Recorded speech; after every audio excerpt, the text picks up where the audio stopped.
damos la bienvenida a este cuarto capítulo de la segunda temporada de IO2 Talk. Una temporada que ha estado llena de invitados especiales. Recordemos, en nuestro primer capítulo estuvimos acompañados de niños y niñas que hoy por hoy hacen parte de la experiencia educativa de IO2, pero también niños y niñas que hicieron parte de IO2 hace 13, 14 años. En nuestro segundo capítulo estuvimos con los educadores en el marco de la celebración del Día del Maestro. Posteriormente estuvimos con los coordinadores quienes nos acompañaron hablando sobre toda la estrategia del juego tan importante en la primera infancia, y hoy, como no, con unos invitados muy especiales que además hacen parte estratégica de nuestra experiencia educativa de IoT, que son las familias. Bueno, pues muy bienvenidos a este espacio, les agradecemos haber aceptado esta invitación y esperamos que sea un rato muy ameno el que vayamos a vivir. Muchas gracias por la invitación. Muchas gracias, Joana, también. Bueno, a ustedes. ¿Qué tal si empezamos por contarles a todos quiénes somos, los papás de quiénes, de qué jardín IoT hacemos parte y hace cuánto somos parte de la familia IoT? Claro que sí. Entonces, buenas tardes, mi nombre es Lauti, yo soy la mamá de Sabina. Sabina hace parte de pues esta familia, si me permiten decirlo porque así lo hemos sentido. Hace más o menos 1 año y medio, ¿sí? que estamos apoyando el proceso con IoT y hace parte de Salitre, IoT Salitre. Mi nombre es Juan Felipe, yo soy papá de Adrián. Adrián ingresó a los 2 años a IoT, él ahora tiene 4, ya casi 5. Ingresó como explorador y ahora está como investigador. Entonces ha tenido ya un recorrido allí formativo muy importante dentro del jardín, que bueno, ya iremos contando esas transformaciones. Claro que sí. ¿Y Sabina cuántos años tiene? Está presta a cumplir 5 años. También, ambos están más o menos parejitos, hacen parte del aula de investigadores, que es como nosotros nombramos a los aulas de niños de entre 4 y 5 años. Adrián entonces empezó cuando tenía aproximadamente 2 a 3 años, ya es mejor dicho un niño de la vieja data. Pero bueno, para contarnos un poquito cómo ustedes llegaron a conocer el jardín IoT, pues en este caso Pasadena o Salitre. Digamos que esta experiencia de conocer a IoT viene acompañada de toda la formación de mi esposa. Sí, mi esposa es experta en todo el tema de primera infancia, ella es pedagoga infantil. Y cuando nosotros tenemos a Adrián, una de las preguntas que yo me comencé a hacer personalmente fue: ¿a dónde vamos a meter a Adrián a su experiencia de jardín? Y ella de entrada me dijo: IoT. Y yo: ¿qué es IoT? No sé qué es IoT, la verdad, no tengo ni idea. Y ella me fue explicando, me fue mostrando la propuesta, muy familiarizada con todo el proyecto que nace en Reggio Emilia, y toda esta apuesta por un modelo alternativo que vincula las artes, que vincula el juego, que vincula la exploración, la literatura, digamos que muy atado también a todos estos pilares de la educación inicial. Y eso pues también como que me motivó, me fue conectando en esta experiencia. Y yo dije: listo, está bien, de una. Conocimos Pasadena, estuvimos en una de sus jornadas de puertas abiertas. Conocimos las aulas, conocimos cómo estaba distribuido. Ese día nos acompañó a él, lo vimos muy conectado, muy curioso con todo lo que se hacía allí.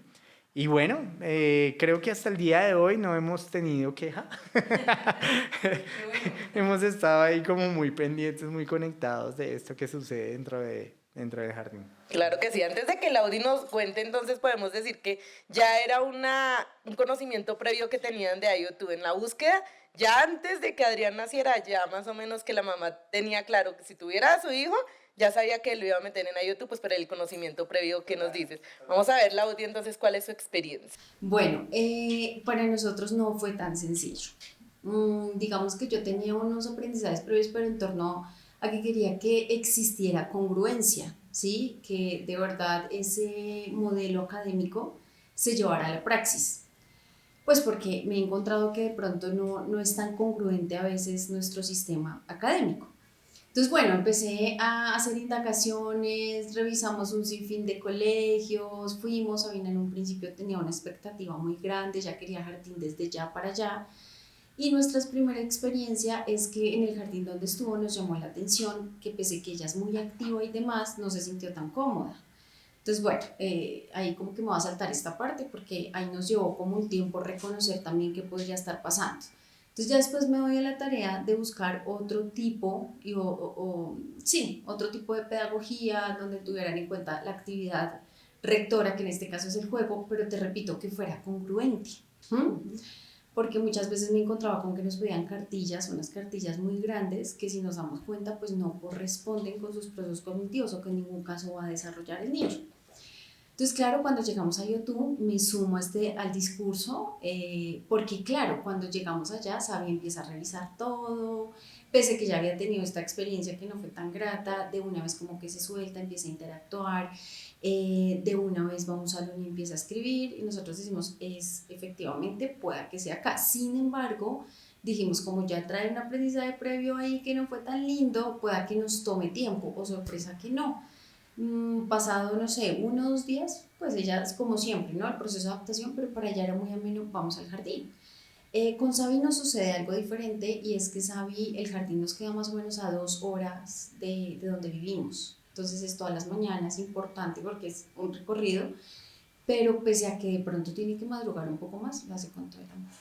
Bueno, pues muchísimas gracias de verdad por contarnos esas experiencias de aquí. Vemos dos escenarios diferentes. Uno donde la primera experiencia de Adrián inicia en IO2 y ahí continúa ya 2 años y medio, ya próximo, me imagino, a pasar al colegio, y una experiencia de Sabina que vivió, o digamos que sí estuvo en otro jardín y ustedes tuvieron la capacidad de cambiarlo, ¿no? Que a veces no pasa, uno como papá ya se queda ahí porque, digamos que, como dice uno a veces, mejor malo conocido que bueno por conocer, y bueno, pues qué fortuna Sabina, saber que contaba contigo y poder empezar a buscar otra alternativa de jardín y sobre todo otra alternativa de modelo pedagógico, como dices tú.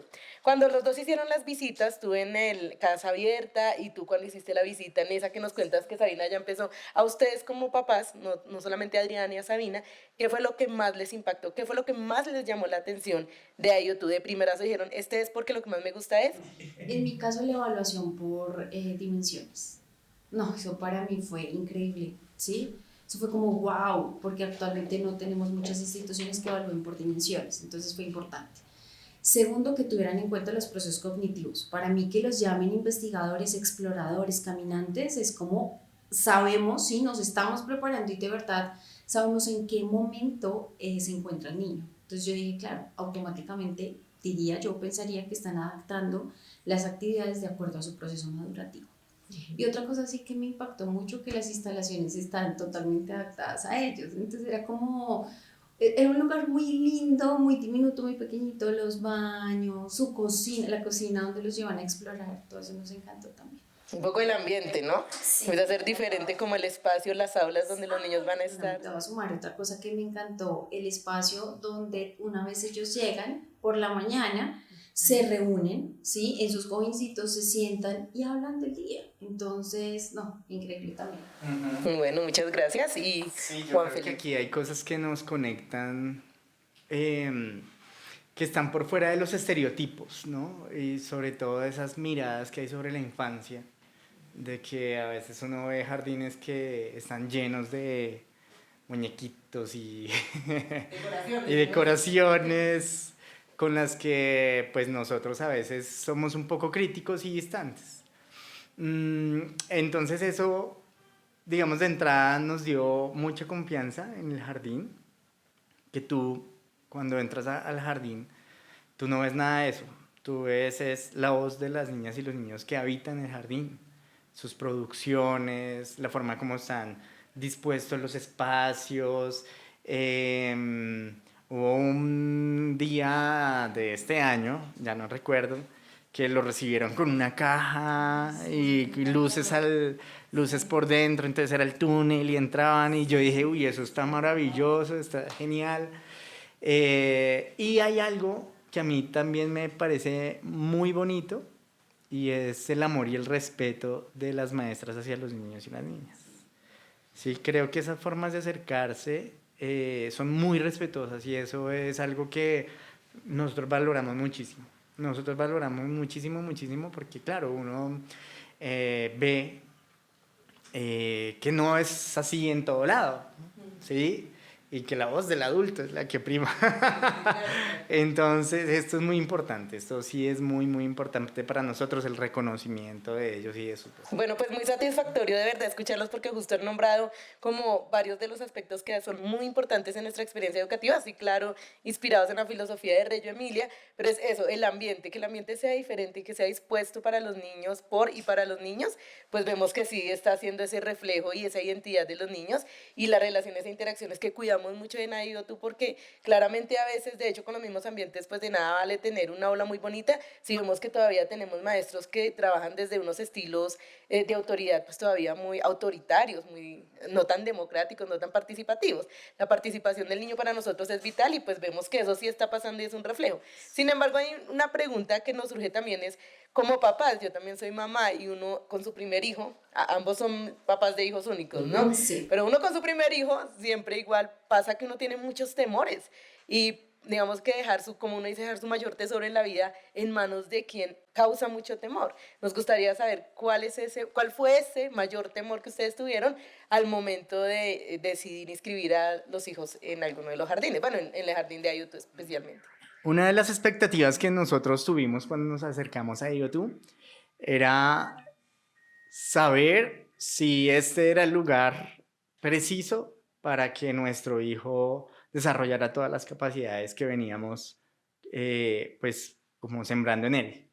Desde muy bebé, Adrián ha sido un niño conectado con el movimiento, con lo corporal. Y esto creo que ha sido clave en su proceso de desarrollo porque una de las cosas que ha permitido a YouTube es que él desarrolle su corporalidad libremente, ¿sí? Y lo segundo, pues la expectativa de que se rompiera como esa formación con la que uno creció, ¿sí? Porque, claro, estamos hablando, yo tengo ahorita 37 años, estamos hablando de muchos años en los que mi formación en jardín se fue muy, muy estricta, muy cuadriculada, ¿no? Entonces, ver que aquí sí hay una transformación, un cambio, y que es un gran cambio, también le permite a uno decir, vamos por otros lados que son buenos, que son chéveres, y que le permiten también a uno pensarse sus paternalidades, sus maternidades desde otros lados. Para mí ha sido también toda una transformación porque yo he aprendido mucho de YouTube en esas formas de relacionamiento y yo en el diálogo con las maestras, con quienes están en YouTube, digo, oiga, esto está chévere, me lo voy a llevar para la casa, a ver cómo lo puedo aplicar. Y bueno, digamos que esas expectativas han permitido que uno alimente como también esas cosas que uno hace en casa, ¿no? Eso es como lo que yo veo desde lo que percibimos personalmente. Bueno, qué dicha, no muchos temores, sí expectativas que finalmente han terminado siendo muy positivos los resultados. ¿Y Laudi? Bueno, pues en nuestro caso, a ver, el mayor temor es que pasáramos de la estimulación a la frustración. ¿Sí? Entonces hay una línea muy delgadita en la que siento que como niños pasamos de esos procesos de efectivamente estimularnos a frustrarnos y terminar adaptándonos en el contexto en el que estamos y creyendo que tenemos un sinfín de debilidades cuando en realidad fue el proceso o la metodología que se implementó. Otro temor que teníamos es que estos precursores que nos han traído como una manera, otra perspectiva, que nos dicen veámoslo de manera diferente, se quedan en el papel. Sí, porque tú ves literatura muy, muy linda y muy rica de leer. Entonces, wow, pero claro, yo venía justamente hace un año de sentarme en unas discusiones muy interesantes con una docente que llevaba un montón de tiempo en esto y ellas nos afirmaba y decía, hasta el momento no hay una institución que yo conozca que tenga en cuenta estos pilares. Entonces decíamos como, yo decía, Dios, bueno, ya casi va a salir Sabi, ¿qué va a pasar? Sí, yo decía, no lo voy a encontrar. Cuando ya llegó a YouTube, ese era el mayor miedo, ¿sabes? Que llegara un momento en el que dijéramos, y no te tienes que adaptar, esto es lo que hay, y adáptate a la educación conductivista que en algún momento tuvimos nosotros. Ese era nuestro mayor temor, pero afortunadamente a través del grupo nos empezamos a encontrar, nos hemos dado cuenta que no, para nada. Yo he adquirido herramientas a los del grupo con ella. Entonces digo, wow, esto se puede hacer, claro, como no lo había pensado. ella me enseña a través del juego cosas que aprende de sus maestros. Claro que sí. Sí, y acá una cosa que digamos que queríamos también contemplar es cuando uno como papá decide que no quiere que su hijo esté en un jardín, en un colegio, bajo una metodología tradicional, porque yo, digamos, mi experiencia es, uno antes de ser papá está muy alejado, bueno, excepto si uno trabaja en primera infancia como la esposa de Juan Felipe, la mamá de Adrián, pero si uno no trabaja en educación y no trabaja en primera infancia, está muy alejado de esa realidad. Y su único referente, ¿cuál es? Pues lo que uno vivió cuando era pequeño. Cuando una vez el hijo de uno nace y ya es hora de, o uno siente que ya es hora de inscribirle en un jardín, ¿cómo uno dice, o sea, cómo uno llega a esa decisión de decir, yo no quiero que mi hijo estudie en un jardín tradicional o en un jardín con metodología tradicional? ¿Cómo ustedes llegaron a esa conclusión? O sea, ¿cómo dijeron? Porque jardines y hermosos y con ambientes también muy hermosos y con relaciones e interacciones muy lindos, pues hay bastantes. ¿Cómo uno dice, no, yo no quiero que mi hijo estudie en un jardín tradicional, pero que además la metodología que tenga sea a través del juego, el arte y la investigación? ¿Cómo fue ese gran momento en discusiones seguramente con sus familiares? Pues mira que la discusión ni siquiera fue con familiares. Los niños me lo dicen todo. Los niños a través de las neuronas de espejo replican todo lo que ven en el adulto. Y no solamente papá y mamá, sino en todas las personas con las que interactúan. Entonces Xavi a través del juego y de sus manifestaciones nos empezó a decir que no. Ella llegaba, pues nos recibía llorando, pero cuando empezábamos a jugar, empezaba de pronto a darnos cuenta de que había sucedido. Y no es Xavi, son todos los niños. Y ellos nos dicen, ellos nos hablan, ¿sí? Pero tal vez siento que nosotros, por nuestra inmediatez o por el mundo tan rápido en el que vamos, entonces terminamos diciendo, ay no, ya, esto es lo que hay, no ocurre. Y yo, bueno, no me voy a generalizar porque se llama eso esta tarde, pero para concluirte, mira, fue Sabi la que nos orientó, ¿sí? Porque no es que yo en un momento, te repito, yo decía como, no es que yo empecé en este jardín y yo dije, no, este jardín no, no, al contrario. Justo me encontraba, tenía que entregar un proyecto cuando Sabi entró a este jardín, solamente entró como 20 días, tampoco fue mucho. Y tenía que entregar un proyecto, entonces en mi mente de mamá y de persona que tenía que cumplir, era como, no, vamos a ver, no, ya, mi amor, que te vaya bien, que vaya bien, además que ella empezó súper feliz, pero ella solita fue la que empezó con las manifestaciones físicas, porque esa es otra cosa que me parece muy importante en la primera infancia, como nos hablan a través del cuerpo. Ya, ella empezó a decirnos, papás, usted va acá, muévanse un poquito más. Qué lindo y qué sensibilidad esto que nos dices de verdad, se deja ver un poco cómo uno empieza a hablar de otra manera y a entender esos 100 lenguajes que nos dice Loris Malaguzzi de los niños, y desde el gesto, desde la mirada, desde no solamente el llanto, sino realmente desde un juego de roles precisamente. Entonces, qué sensibilidad tan linda, y realmente que nosotros sí creemos precisamente que la familia es un eje importante y trabajamos de la mano, es porque a veces no todas las familias logran tener esa misma conexión, uno, y pues por la historia de vida, ¿no? Y uno dice, pues es normal que los niños lloren y no quieran ir al jardín. Y como que uno a veces en el afán de la vida normaliza muchas situaciones, y cuando hay papás, pues digamos como ahorita que nos cuentas, Laudi, tan sensibles a ese lenguaje del niño, pues mira lo que termina haciendo. Y no necesariamente porque ese fuera un jardín que no, un jardín malo, sino no era el adecuado para Sabina seguramente. Muchas gracias. Y Juan Felipe. Bueno, en el caso de nosotros, mm, pues está conectado también con la experiencia de vida, ¿no? Tanto mi esposa como yo fuimos formados pues en un modelo muy académico, sobre todo yo, demasiado académico porque yo vengo de una normal. Sí. Entonces fue una formación en investigación, o sea, yo salí de la normal a los 19 años. 19 años. O sea, yo comencé a ser docente a los 19 años. Y la formación que yo tenía era muy estricta, entonces yo era un ratón de biblioteca, cuando todavía era uno fan de la biblioteca. Y digamos que cuando llega Adrián, me confronta todo eso. ¿Por qué? Porque además del lado académico, yo tengo un lado artístico. Y es que mi lado artístico nace de manera muy empírica. No estudié música, pero desarrollé todo ese amor por la música desde los 15 años, cuando mi mamá me regala mi primera guitarra. Incluso antecitos, cuando yo ingreso a la normal, que es a los 12 años, nos comienzan a dar estas clases de flauta dulce y comienza a generarse en mí como todo ese amor por la música. Y de ahí una necesidad de vincularme con las artes, con la danza, con el teatro, con la música. Y entonces yo dije, yo le hablaba con mi esposa y decíamos, también tiene que ser por ahí, ¿sí? Tiene que tener eso también. Y tú ves a Adrián y es un niño muy conectado con la música desde la percusión. A él le gusta coger todo y pegarle y sacarle ritmo y, ¿sí? Bailar, moverse, todo eso digamos que está muy conectado. Ahorita el tema del dibujo ha sido un reto porque no es algo que esté muy...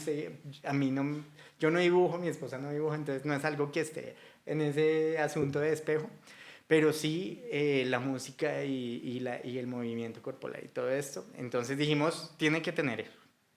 Si no lo tiene, no, eso no. Sí, eso no es. Entonces, claro, cuando se presenta a YouTube, vimos que eso está incluido, que está ahí dentro de todas sus orientaciones. Entonces, eso por un lado, chévere. Y lo segundo, pues, porque Adrián ha estado muy de la mano con estos procesos, ¿sí? Él nos acompaña en los conciertos, porque además, pues, hacemos rock para niños, y él nos acompaña en los conciertos, está allí, para los ensayos. Entonces, he estado como muy en esa línea de conectado, y en la casa, pues, tiene sus instrumentos, tiene sus cosas. Y IO2, digamos que ha sido también una extensión de eso. Sí, no es como ese corte ahí de, no, eso para su casa y acá no.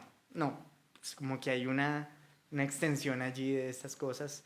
Entonces nos parece como importante, y ese ha sido como uno de los parámetros, o fue en su momento, el parámetro que nos permitió decidirnos y decantarnos por ahí. Listo, y pues digamos que en esa misma onda, ya tenemos claro, ¿no? O sea, era como que hubiera juego, como que hubiera arte. Ya hemos hablado también que hubiera una relación muy asertiva entre los educadores y los niños. Pues, digamos que ya hemos tocado diferentes aspectos que han hecho que para ustedes pues IO2 haya sido una muy buena decisión. Pero también queríamos preguntar, porque nosotros como maestros nos confrontamos mucho a veces sobre preguntas que nos hacen las familias de lo tradicional, y es, pero acá cuando ya van a aprender a escribir, pero ¿y acá qué edad van a leer? Pero ellos, o sea, ellos acá no terminan, no salen escribiendo. Eso nos pasa a nosotros muchas veces con las familias, nos lo preguntan constantemente, pero acá no nos van a dejar tareas, pero acá no hay un uniforme, y cuando va a ser la presentación para el Día de la Madre van a hacer una presentación pues para mostrarnos y ensayar el baile. Digamos que empiezan a pasar unas cosas ya en la cotidianidad que en IO2 no se dan, digamos que en el marco obvio del respeto por el niño y de los procesos del niño, de los procesos de maduración. Nosotros creemos que no es necesario que un niño a los 3 años ya sepa leer y escribir.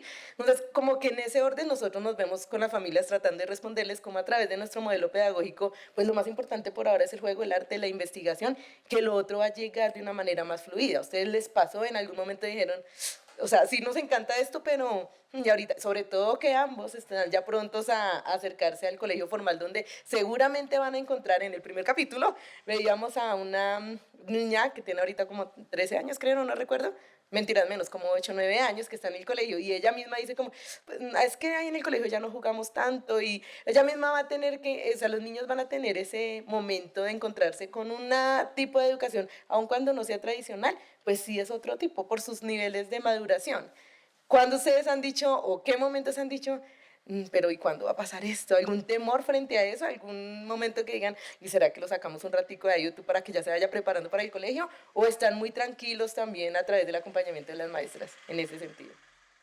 Bueno, no hay angustia, no lo hay para nada. Porque, mira, mi día a día a veces se desenvuelve con algunos casos de dislexia, ¿sí? Ayudándole a afrontar al adulto la frustración.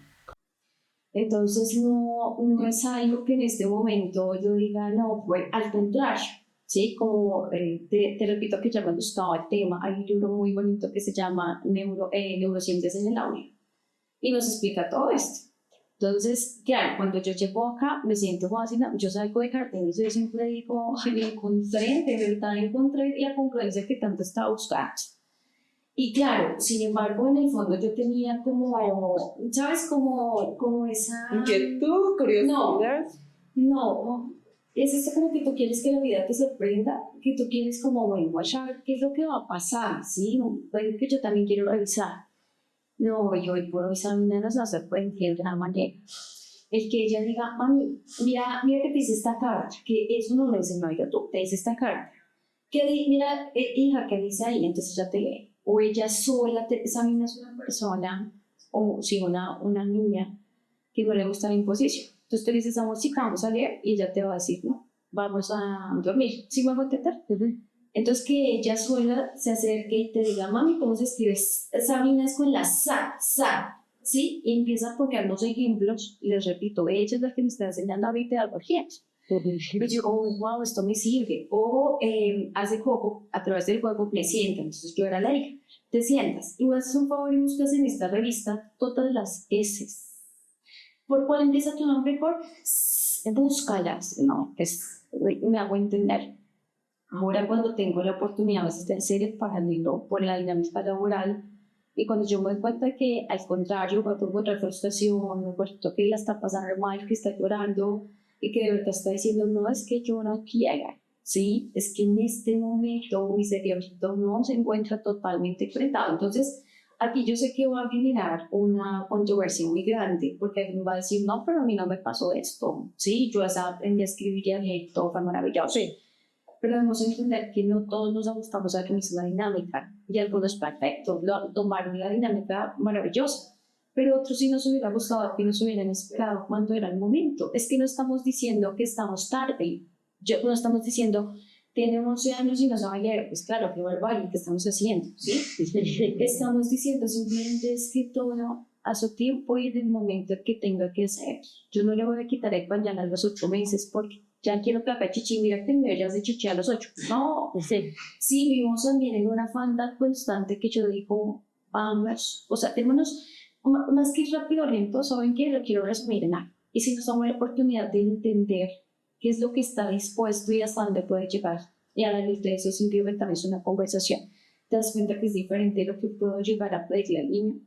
Entonces, para mí, al contrario, ¿no? Yo digo, no, amorcita, paso a su tiempo. Y a tu ritmo. Hay una frase, antes de darte paso, Juan Felipe, también de IoT, muy propia de IoT, que habla como que en IoT acompañamos a los niños a encontrar el sentido de la vida de manera natural y alegre. O sea, como nada sin alegría, dice también Loris, y es como tiene que ser de manera natural, porque si no va a ser presional. La sociedad es la que lo presiona a uno, y la sociedad es la que le dice a uno, y en ese colegio no le han enseñado, pero a esa niña no le están enseñando nada en el jardín, porque mire, y ya ve para el colegio. Digamos que la sociedad se empieza a generar, precisamente pues porque la sociedad responde a lo que venimos muchos años atrás tradicionalmente entendiendo, y empieza a generar esas presiones, pero cuando uno está un papá tan empoderado y como tan creyendo firmemente que el proceso y el desarrollo y el potencial del niño sea de una manera natural y alegre, pues pasa lo que pasa con Sabina y con Adrián, que pues seguramente ustedes día a día se sorprenden, como nos cuentas tú, con lo que ellos viven. Y una cosita más que te quiero sumar, que olvidé que es muy importante, nosotros tenemos un sinfín de inteligencias múltiples, o sea, es que ni siquiera son muchas.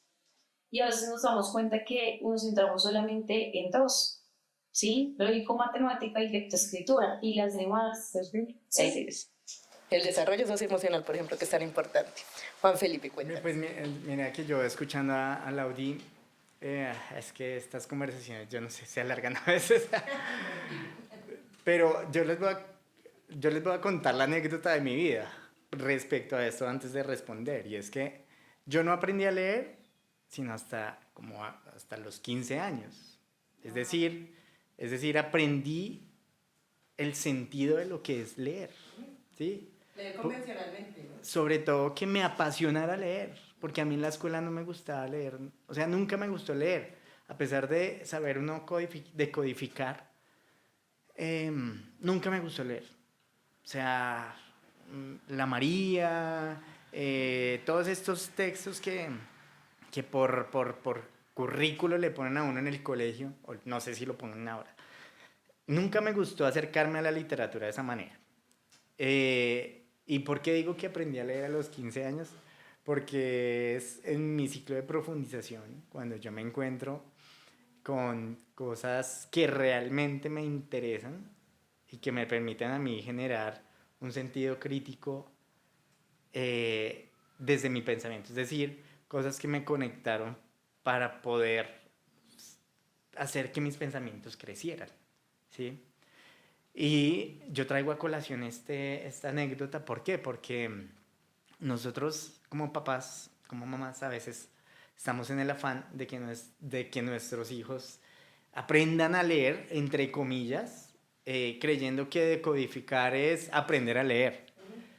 Y yo digo, no, eso no es aprender a leer. O sea, si yo voy a obligar a mi hijo a estar leyendo cosas que no le van a gustar, que no lo van a conectar, yo digo, el sentido de la lectura ahí se pierde. ¿Sí? Y creo que ese es un afán que no tenemos. Pero, sin embargo, Adrián ya sabe leer, sabe decodificar imágenes y aquí una infidencia. Cuando entra al baño, Adrián no puede entrar si no entra con un libro, ¿sí? Entonces él llega y lleva un libro, porque es su momento de lectura también. Entonces uno a veces lo encuentra por ahí solito, hojeando los libros. Eso es algo que digamos que nos hemos dado a la tarea, comprar muchos libros, y en los cuales él se tiene muy conectado. Claro, habrá el momento en que haya necesidad de decir, léame el texto, pero ya somos conscientes de que él lee imágenes, lee los letreros en la calle, ¿sí? Por ejemplo, vamos por la calle y dice, ah, papá, el Dollar City. Entonces, sí, es una cosa muy curiosa porque es de contexto, ¿sí? Es un ejercicio de contexto. Entonces, si tú no lees en el contexto, no le encuentras sentido a algo que es vital para tu vida. Claro, y es porque ya, digamos que viendo, es porque digamos que se ha pasado un pensamiento tradicional a otro tipo de pensamiento, como ustedes nos lo están manifestando, pues ustedes, porque de eso precisamente, Yolanda Reyes, que es una experta en la literatura infantil, dice, pues los niños leen desde que nacen, porque tú con solo hacerle una mirada al niño, el niño ya va a saber si tú estás de mal genio o estás feliz. O sea, la lectura viene amarrada, es como a un proceso de reconocimiento de su propia realidad, de voces, de tonos, de olores, de colores, más que de lo convencional, pero muchas veces eso convencional es lo que a los papás les interesa muchas veces. Y bueno, pues qué rico que acá en esta primera parte de nuestra conversación quede muy claro que hay otras cosas que importan más, ¿no? El juego, el arte, la literatura, la exploración, la música, lo corporal.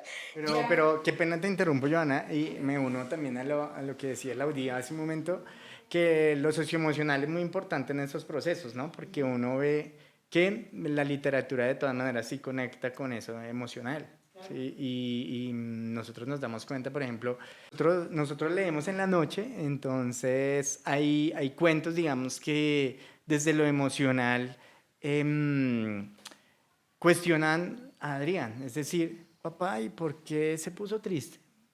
¿Y por qué se fue? ¿Sí? Entonces, hay un cuento, ahorita no recuerdo el título, pero es un cuento que al final te dice, papá no está. Y entonces es como, ¿y por qué papá se fue?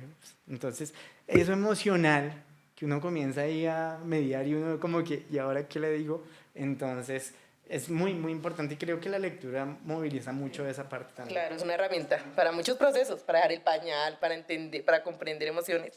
Bueno, una anécdota, nos gustaría que nos contaran una anécdota muy especial de ahí o tú que haya pasado, que los haya sorprendido, obviamente en relación con sus hijos, ¿no? Y digan, para mí la cosa más linda que pasó fue el día que Adrián o Sabina me contaron o vimos que esto pasó en Ayuto. Bueno, yo esa sí la pensé, porque yo dije, uy, hay muchas, pero hay una que me conectó muchísimo y fue el tema de los proyectos, uno que se denominó Las Grietas, ¿sí? Y Las Grietas fue un proyecto muy bonito porque desde muy bebé Adrián ha sido un niño de lo minúsculo, del detalle, ¿sí? Y en Las Grietas encontró algo que lo apasionó. Y eso que lo apasionó fueron los bichos. Adrián es un niño que no le tiene miedo a los bichos. ¿Por qué? Porque pues, yo tampoco le tengo miedo a los bichos. Soy fotógrafo y también me gusta fotografiar bichos. Entonces, en las grietas encontramos el hogar de los bichos.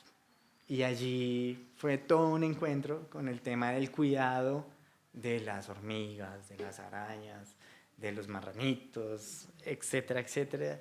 Y de cómo eso se convierte también en un hogar que hay que cuidar. Entonces, además de verlo como el hogar, se convirtió también en esa fuente de exploración, de investigación, ¿cierto?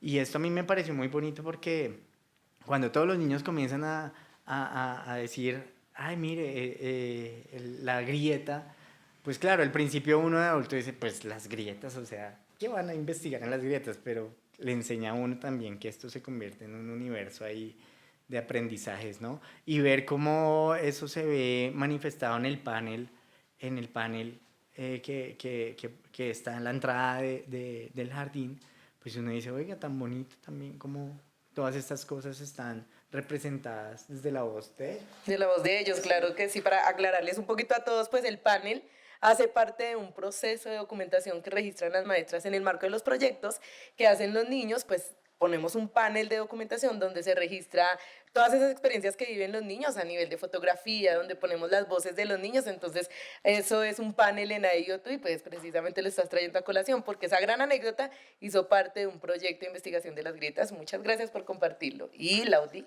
Bueno, para nosotros una de las anécdotas que Tomás nos ha enseñado con Sabina es cómo se ha relacionado o cómo desde la naturalidad entiende algunas situaciones que suceden dentro del mismo jardín, situaciones que se derivan de pronto de un diagnóstico, por ejemplo, el trastorno del desarrollo múltiple, de autismo, bueno, diversas diagnósticos que pueden estar asociados pues a la misma propuesta de la institución. Entonces para nosotros ha sido totalmente amoroso que para Sari sea una manifestación más a nivel comportamental de sus compañeros, como por ejemplo, alguna vez la persona me decía, bueno, o sea, qué pena contigo, es que imagínate que el niño le fue a Sari, pero para su mira, mamá, que ya sé, tranquila, tranquila, y yo decía, bueno, wow, cuánto les estamos enseñando que con sus compañeritos, algo que le resalta mucho la profe, y yo estoy totalmente orgullosa de Sabina, y es, ellas no sienten salir al parque o algo, entonces ella espera como que para ellas, yo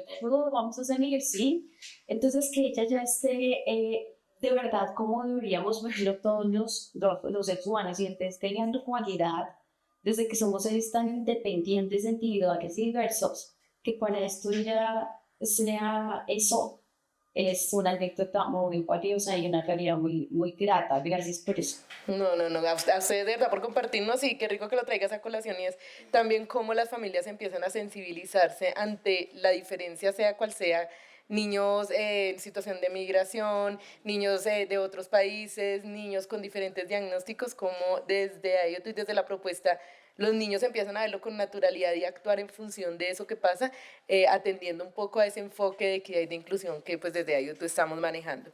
Bueno, algún cambio, seguramente como ya llevan tiempito en IoT, han venido evidenciando algunos cambios en sus hijos a través del tiempo y sobre todo por las edades, porque en un niño un año es mucho tiempo, o sea, hace un año no sabían, un ejemplo, no sabía caminar, todavía no hablaba y hoy ya parece un niño grande y eso pasa, ¿no?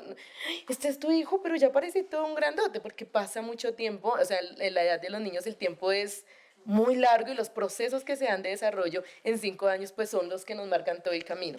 Nos tratemos de ubicarnos de pronto en esos primeros días o en ese primer tiempo, cuáles fueron esos cambios tan significativos que ustedes vieron en sus hijos cuando entraron a IoT. O sea, mi hijo entró a IoT y empezó respondiendo a sus procesos normales, ¿no? Por ejemplo, el momento de los 2 años, que a veces empieza a ser bastante conflictivo para los padres, o el dejar el pañal. ¿Cuál fue esos cambios que ustedes dicen, menos mal estábamos en IoT ante ese cambio? Bueno, algo particular de mi hijo en ese cambio es su manera de argumentar las cosas. O sea, esa manera de darte a ti de darte a ti razones para que él tenga la razón. ¿Sí? Eso es algo que yo digo, uff, carajo, o sea, yo qué le digo ante eso que él me dice.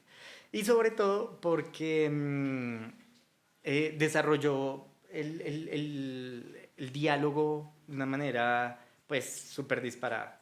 ¿Sí? Él te habla a ti con una facilidad, con una tranquilidad y todo el tiempo está preguntando, ¿pero por qué? ¿Pero por qué? Entonces esa capacidad de argumentar, de preguntar, es una transformación que me ha parecido clave, porque claro, ellos tienen la particularidad, nacieron en pandemia, no tuvieron mucha interacción con personas, digamos, durante esos 2 años, y llegan a YouTube y en otros 2 años se disparan. Entonces es una transformación clave. Listo, y lo digo. Bueno, en nuestro caso la atención, sí, para mí, yo lo resalto mucho.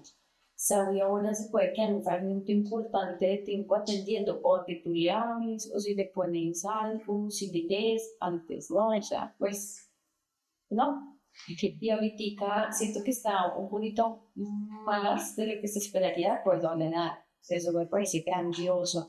El dibujo, bueno, es que es todo, ¿no? Todo lo que está asociado como a su proceso actualmente, yo siento que todo es ganancia. Pero en el dibujo también, sí, le veo mucha evolución, también cómo se comunica, comunicación asertiva un montón también con otros niños, cómo resuelve conflictos a veces también es como en el sharing. Grandes aprendizajes de los dos.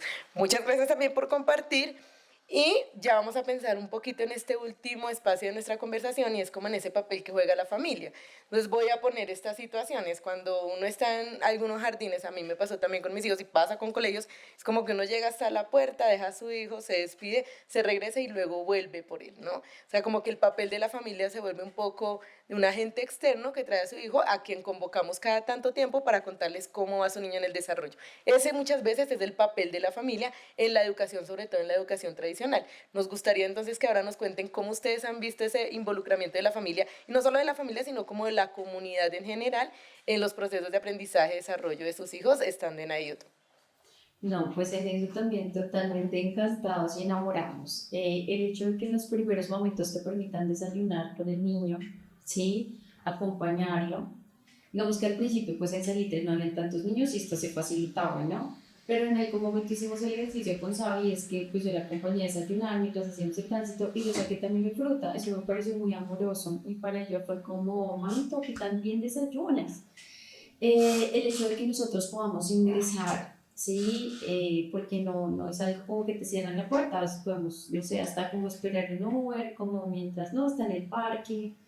Entonces, ese tipo de interacción me parece muy valioso. Y finalmente, las actividades que nos hacen decir que me parecieron también muy amorosas, muy desde lo familiar, muy no desde el niño de pronto que intenta suplir las necesidades de todo el mundo, pero no está cómodo. Y la actividad de fin de año me pareció una actividad muy bien pensada, muy bien lograda y que pudiéramos estar todos, toda la familia, porque no había restricción, entonces eso fue como para ella ese día, ustedes se imaginan, parecía una pulga, decía, mami, esto es demasiado Qué lindo, orgullo. mira, acá está mi abuelo, mi abuela, mis tías, y yo decía, bueno, qué valioso esto, ¿sí?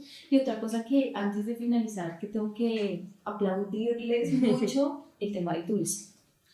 Aquí también a veces hacen actividades que nos digan, mira, ahí va eso, pero con tu autorización se lo come. El que estén como pendientes de esto tan relevante que es lo que hace que los niños, ay, no, totalmente encantado. Qué bueno, y Juan Felipe. Bueno, a mí me parece que IoT es una propuesta muy abierta, ¿no? Desde principio a fin. Como que te permite a ti conectarte con muchísimas cosas propias del jardín y ya hablando desde la experiencia, nosotros sí nos hemos involucrado en muchas cosas con el jardín, hasta hemos hecho parte o sea, hemos sido líderes en generar experiencias con otros padres, desde la música, bueno, cuento acá la experiencia generando cotidiáfonos, que es lo que se denomina en la música, que es estos instrumentos que se hacen con materiales cotidianos. Pero también esto que señala Laudí, o sea, poder tener la oportunidad de entrar al jardín, de acompañarlo, también de poderlo apapuchar cuando no quiere entrar, porque entran en esos momentos de crisis de no quiero ir al jardín. Y entonces tener esa posibilidad de abrazarlos, decirle tranquilo, ya, mira, vete con el amigo que sale a recibirlo o el que llega, ay, mira, llegó tu amigo, ve, vayan.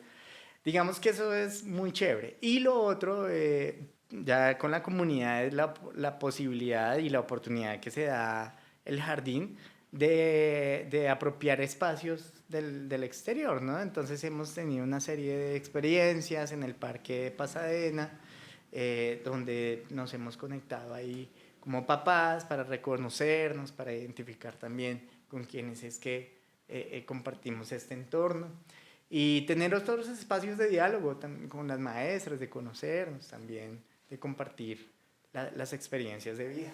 Y ese rol, precisamente, esos son los escenarios de Ayuda al Parque y también, digamos, que los invitamos a vivir experiencias con los niños, como en el marco de una estrategia que nosotros hablamos del articulador cultural, ¿no? Es como el papá viene y se involucra en el aprendizaje de los niños. ¿Cómo ven ustedes eso, no? Desde ese rol de papá y de mamá, ¿cómo dicen, cuál es ese rol de papá? A veces los papás, pues, esperamos a que ese aprendizaje pase en el colegio, en el jardín, porque nosotros pues ya hacemos son otro tipo de ejercicios. ¿Cómo empezar uno como papá o mamá a involucrarse en ese aprendizaje de los hijos? Pues bueno, aquí yo resalto la labor de la propia Aleja. Pues mira que más que hacer todo, yo la pregunta, ella los empezó a involucrar. Entonces, miren lo que estoy trabajando, miren lo que vamos trabajando, ¿sí? Para guardar congruencia, la idea es que ustedes también le pregunten al niño, bueno, ¿cómo que nos hiló lo que estaba pasando en el aula? Y para nosotros fue, ok. Entonces, ya cuando se había empezado a preguntarnos, ya estábamos preparados. Entonces, teníamos un papel totalmente activo sin la necesidad de la tarea, pero era una tarea de cómo les explico, es como una tarea muy tan constante que se me pegó siempre que es enriquecedora, que hasta la propia mamá, porque estoy tiempo, entonces ya decía, miren, nos van a salir hasta con el tema de los cuentos de la lectura, entonces pues, estamos en la semana de la lectura, porfa traigan este texto, bueno, como que hay una comunicación tan directa, ¿sí? Que esto es, todo el tiempo están activos, papás activos. En el aprendizaje también. Uh-huh. Yo creo que allí también las maestras son claves porque ellas le brindan a uno herramientas de trabajo en la casa, digamos en los momentos de los informes, de estos informes que son maravillosos. Como que le dicen a uno, bueno, dan como todo este reporte de manera descriptiva, cualitativa, ¿sí? Y le dicen, bueno, para fortalecer esto, les sugiero, les recomiendo que hagamos esto. Y efectivamente uno como que se lleva esas ideas a la casa. Como lo señalaba anteriormente, pues también uno viendo en el panel y en el jardín cómo disponen del lugar. Personalmente, nosotros nos llevamos a la casa, o sea, nos copiamos. Pero qué bueno, lo trascendemos de cómo se dispone el espacio. Entonces, nos hicimos a una mesa de luz, tenemos papeles de colores, tenemos muchas cosas bien interesantes que sirven ahí para disponer la casa. Qué chévere, gratificante. Seguramente que las maestras que acompañan a sus hijos cuando vean este podcast pues van a estar muy felices de escucharlos. Ya quisiéramos quedarnos más tiempo hablando, pero se nos agota un poco. Una última pregunta, así como breve, contundente y concisa en la respuesta. Y es, ¿qué creen que es lo más importante que un jardín infantil puede ofrecer a los niños y a las niñas? Top 3. Bueno, yo lo resumo en una sola palabra y es la posibilidad o la libertad de ser, ¿sí? De ser niños, niñas, porque creo que hay un afán a veces un poco irracional de convertir a los niños en adultos y creo que esto es una posibilidad que tiene que abrirse, de permitirles vivir su infancia, su niñez, desde la posibilidad de ser ellos mismos, sin ser ahí como autoritarios, decirles todo el tiempo que tienen que hacer. Sí, creo que eso es maravilloso. Y bueno, que ellos sean partícipes también de sus procesos de aprendizaje, ¿no? Ahí hay una clave y es que IoT permite que los niños y las niñas tengan agenciamiento en en la toma de sus decisiones, ¿sí? Y eso es clave, esto es clave para esos procesos de aprendizaje. Para la vida. Bueno, yo me voy a sumar algo de Juan porque lo resumió muy bien, pero para mí, que los jardines abracen a sus profes, ¿sí? Que los acojan, que les den espacios, que si es mamá o papá, ven cómo te ayudo, ¿sí? Si el profe está feliz, pues todo fluye. Si el profe conoce, ¿sí? Sobre esto que hemos hablado a lo largo de esta tarde, pues no va a ser perfecto. Yo siento que yo parto del principio de la buena fe que ninguno quisiéramos hacer mal. A veces es desconocimiento.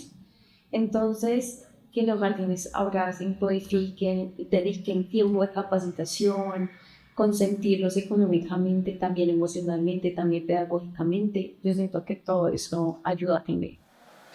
Bueno, pues muchísimas gracias. Creo que cerramos muy rico esta conversación. Ha sido todo un placer hablar con ustedes en representación de las muchas familias que han estado en IDO2 y que ojalá esto realmente quienes nos estén escuchando pues también logren comprender cómo la familia se convierte en ese actor principal también en toda la cultura de la infancia. Pues muchísimas gracias por aceptar nuestra invitación y a ustedes que están allá. Esperamos realmente que esta haya sido una conversación muy amena. Tocamos muchos temas. Creo que estos papás acá invitados nos dieron todo un recorrido de lo que significa ser papá, mamá, ser familia, acompañar a nuestros hijos dentro de los jardines infantiles. Nada más que despedirnos, agradecerles por vernos en este tiempo y los esperamos en el próximo episodio de la segunda temporada de IoT Talk.